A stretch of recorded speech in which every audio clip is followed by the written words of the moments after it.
Naunsyami ang pagdalo ng mga sakay ng van na ito sa isang birthday party sa Tabuk City, Kalinga. Ang van kasi nila sumalpok sa kasalubong na dump truck ng DPWH kahapon sa kahabaan ng Mountain Province Kalinga Road sa Kalanan, Tabuk City, Kalinga kahapon January 5.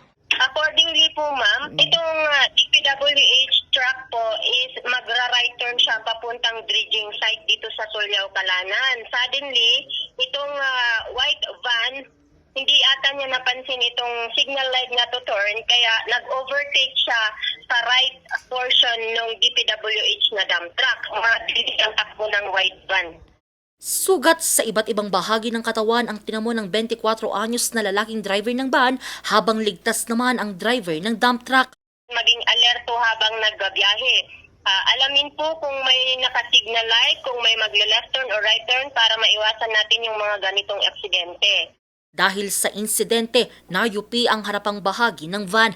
Nakatakda namang mag-usap ang dalawang kampo kung mauuwi ito sa areglo o demandahan. Angel Arquero, RNG News.